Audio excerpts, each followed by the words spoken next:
अस्सलाम वालेकुम दोस्तों और साथियों, उम्मीद है आप लोग खैरियत से होंगे। आज इस जो वीडियो का मेन टॉपिक है वो ये टॉपिक है कि पाकिस्तान में जो आज वैक्सीन कोवैक्स के ज़रिए पाकिस्तान को मिल रही है, फाइज़र यानी 1 लाख डोजेज़ आज पाकिस्तान में पहुंच चुकी हैं। एक ऐसी वैक्सीन की जो दुनिया की बेहतरीन वैक्सीन यानी जिसको हम नंबर 1 वैक्सीन कहते हैं, जो बहुत ही ज़्यादा जिसकी अफादियत है, एफिकेसी है 95% और जिसके जो साइड इफ़ेक्ट हैं वो बहुत कम है। अगरचे इसके ऊपर मैंने एक वीडियो बनाई थी कि यंग लोगों में, लेकिन अभी उस टॉपिक की तरफ नहीं जाते। तो आज एक तो ये बड़ा अच्छा दिन है कि पाकिस्तान में एक ऐसी वैक्सीन आई है जो दुनिया की बेहतरीन वैक्सीन समझी जाती है। वो कोवैक्स की एक सहूलत जो अक़वाम मुत्तहिदा है उसने बनाई थी और उसका मकसद ये था कि दुनिया में हर मुल्क जो है उसकी 20% की आबादी को वैक्सीन मुहैया की जाए, चाहे उसके पास पैसे हों या चाहे ना हो। तरीका उन्होंने ये निकाला था कि जो दुनिया के अमीर मुल्क हैं वो पैसे देंगे, एक फंड बनेगा और वो दुनिया के गरीब ममालिक जो ये अफोर्ड नहीं कर सकते वैक्सीन खरीदना, जिनमें पाकिस्तान भी शामिल है, तो उनकी कम अज़ कम जो 20% की आबादी है तो उनको ये वैक्सीन्स दी जाएंगी। और अक़वाम मुत्तहिदा की जो एक एमरजेंसी यूज़ लिस्टिंग है जिसमें अभी तक उन्होंने मंजूरी दी है साइनोफार्म की, फाइज़र की, जॉनसन एंड जॉनसन की और एस्ट्राजेनेका की, और मॉडर्ना की भी उन्होंने उनका ये है कि उन्होंने दी, और साइनोवैक की वो अभी प्रोसेस चल रहा है।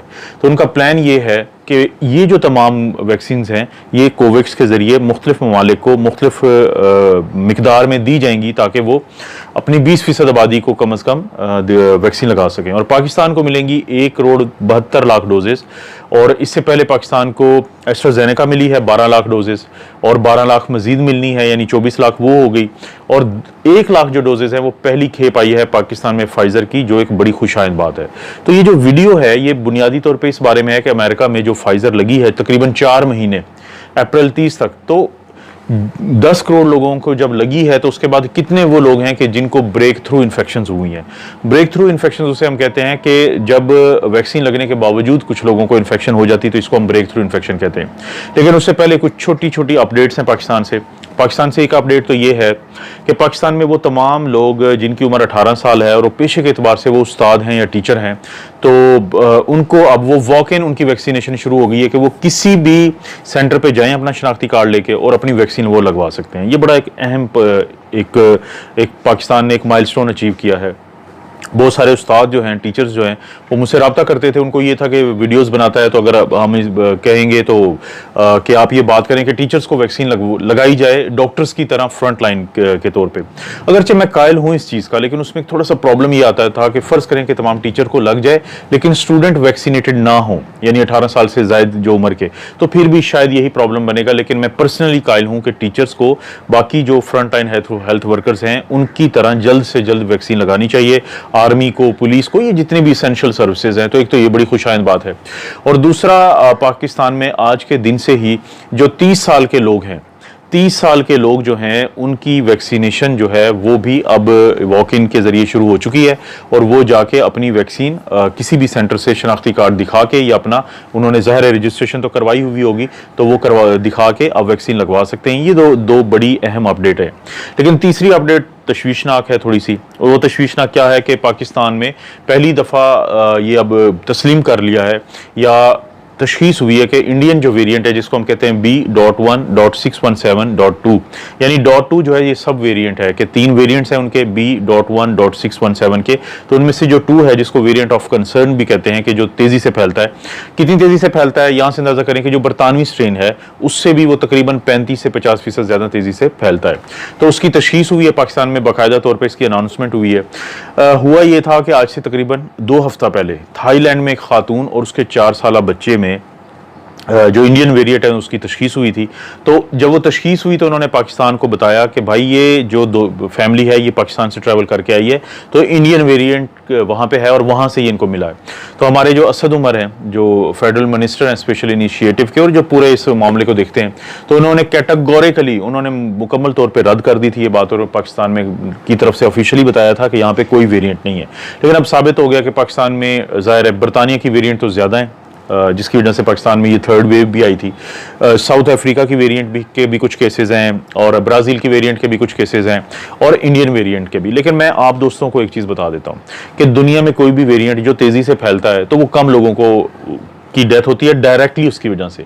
हाँ, खुदा न खास्ता जैसे इंडिया में हुआ कि अगर एक ही वक्त में बहुत सारे लोग बीमार हो जाएं किसी एक बीमारी से, और वो जब हॉस्पिटल्स में जाएंगे तो हॉस्पिटल्स में सहूलियात नहीं मिलेंगी हर एक को, तो फिर बहुत सारे लोगों को कोई भी सहूलत या ऑक्सीजन ना मिलने से खुदा न खास्ता नुकसान हो सकता है। वरना कोई भी वेरिएंट या कोई भी वायरस या कोई भी जरासीम जब ज्यादा हलाकतें करेगा तो वो तेजी से नहीं फैल सकता। इसकी मिसाल है मर्स। ये 2012-13 में कोरोना वायरस की एक टाइप आई थी जिसको हम कहते हैं मिडल ईस्ट रेस्पिरेटरी सिंड्रोम, और जो चमगादड़ से ऊंट में और ऊंट से इंसानों में जम किया था तो 35% मॉर्टेलिटी थी, यानी हर 100 में से 35 लोग मर जाते थे। तो कुछ ही दिनों के बाद वो दुनिया से वो बात जल्द खत्म होगी, और इसी असूल पे। इसलिए दोस्तों घबराने की जरूरत नहीं है। इंडियन वेरिएंट ज़्यादा तेज़ी से फैल सकता है, लेकिन अभी तक मॉर्टेलिटी या जान को नुकसान ज़्यादा पहुंचाने के बारे में कोई बहुत ज़्यादा इसके बारे में खबरें नहीं है। तो एहतियात ज़रूरी है, जब तक मास्क और हाथों को धोना और फिजिकल डिस्टेंस बरकरार रखना उस वक्त तक ज़रूरी है जब तक आपके इर्द गिर्द कम से कम 40-50% लोगों को वैक्सीन नहीं लग जाती। कल मैंने अपने मेन चैनल पे वीडियो बनाई थी, तो उसको मैंने इब्तदाई कुछ मिनट इसी चीज़ पे बताए थे कि दुनिया में 7 मुल्क ऐसे हैं कि जहां पे इस वक्त 30% या 30% से ज़्यादा लोगों को डबल वैक्सीनेशन यानी दोनों वैक्सीन या फुली वैक्सीनेशन हो चुकी है। और उसमें अमेरिका है, बरतानिया है, इजराइल है, यूएई है, मंगोलिया है, यूरुग्वे है और चिली है। ये तमाम वो ममालिक हैं जिसमें अब डेथ रेट कम हो गया। तो इसी तरह पाकिस्तान में तो अगरचे अभी 0.6 से 1% के करीब लोग फुली वैक्सीनेटेड हैं, लेकिन जब पाकिस्तान में भी 30% का जो ये नुक्ता है फुल वैक्सीनेशन का ये क्रॉस होगा तो फिर शायद हमें बहुत ज़्यादा घबराने की ज़रूरत ना हो। लेकिन उस वक्त तक आप कोशिश करें कि जिसको हम कहते हैं कोविड अप्रोप्रिएट मेजर्स या एसओपीज, आप सुनते रहते हैं कि जो एसओपीज होते हैं जैसे मास्क का पहना, फिजिकल डिस्टेंस और हाथों को धोना, वो जारी रखना है आपने। और कोशिश करें अगर आपके फैमिली में कुछ ऐसे लोग हैं जिनको वैक्सीन अभी नहीं लगनी चाहिए तो बाकी लोग इसलिए लगवा लें कि उनकी वजह से जो इर्द गिर्द के लोगों की तरफ से एक प्रोटेक्शन या सहूलत मिल जाएगी। ये बड़ा जरूरी है। दोस्तों आते हैं मेन टॉपिक की तरफ। अमेरिका में जनवरी से लेके 30 अप्रैल तक 10 करोड़ लोगों को वैक्सीन लगी है, फुली वैक्सीनेटेड जिनको हम कहते हैं। और उन 10 करोड़ लोगों में से कितने वो थे कि जिनको ब्रेक थ्रू इन्फेक्शन हुई, यानी वैक्सीन लगने के बावजूद उनको इन्फेक्शन होगी, उनकी तादाद थी तकरीबन 10,262 के करीब ये लोग हैं। इनमें से 63% जो है खवातीन थी, यानी मेजॉरिटी खवातीन की थी। और इनमें से कम आप कह सकते हैं कि 56% इन लोगों में से वो बरतानिया का वेरिएंट था कि जिनको हुआ। दूसरे नंबर पे वहां पे कुछ उनके लोकल भी वेरिएंट हैं जो B.1.429 और B.1.427 उनको कहते हैं, तो वो भी 25% और 8% थे। लेकिन जो ब्राजील का वेरिएंट था वो सिर्फ 4% में था, और जो साउथ अफ्रीका का वेरिएंट था वो भी 5 से 6% में था, यानी ज्यादा लोगों में नहीं था। तो ये ब्रेक थ्रू जो इन्फेक्शन जिनको हुई, इनमें से तकरीबन 999 के करीब, तकरीबन 1000 के करीब जो लोग हैं वो हॉस्पिटल में भी दाखिल हुए। और जो एवरेज उम्र थी कि जिनको वैक्सीन लगने के बावजूद इन्फेक्शन हुई कोरोना की, 58 साल थी। लेकिन 40 से 78 साल के दरमियान के ये लोग थे। और बदकिस्मती से जो इनमें हॉस्पिटल में दाखिल हुए तकरीबन 1000 के करीब, और उनमें से 28% वो थे जो दाखिल तो अस्पताल में हुए लेकिन उसकी वजह कोरोना की इन्फेक्शन नहीं, कोई और इन्फेक्शन थी। तो इनमें से तकरीबन आप कह लें कि जो टोटल लोग हैं 160 जो लोग हैं वो उनकी डेथ हो गई, यानी उनको फुली वैक्सीनेटेड थे। और 10,000 में से 160 जो लोग थे, यानी 10,000 वो लोग जिनको वैक्सीन लगने के बावजूद इन्फेक्शन हुई, यानी 10 करोड़ में से। तो उनमें से 162 जो है, जो 2% बनता है इस पूरे उसका, यानी जिनको दोबारा इन्फेक्शन हुई तो वो उनकी डेथ हुई। और उनकी एवरेज जो उम्र थी वो 71 साल थी। और तकरीबन 87 से 87 से लेके और 71 तक की, यानी ज्यादा उम्र के लोग थे कि जिनको कोरोना हुआ और उनकी डेथ हो गई हॉस्पिटल में जाके। यही वो वजह है दोस्तों, यही वो वजह मैं बार बार कहता हूं कि अगर आपके घर में बुजुर्ग हैं, उनको शुगर, ब्लड प्रेशर या दिल का मसला है, उनको 2 डोजेस के 2 हफ्ते के बाद, या सिंगल डोज वाली वैक्सीन है तो उसके 3 से 4 हफ्ते के बाद आप एंटीबॉडीज स्पाइक प्रोटीन के खिलाफ जरूर करवा लें, इम्यूनोग्लोबुलिन जी, क्योंकि वो आपको ये बता देगा कि अगर उनको एंटीबॉडीज नहीं बनी हुई तो फिर आप उनको एसओपीज को बिल्कुल आप स्ट्रिक्टली फॉलो करेंगे उनके लिए।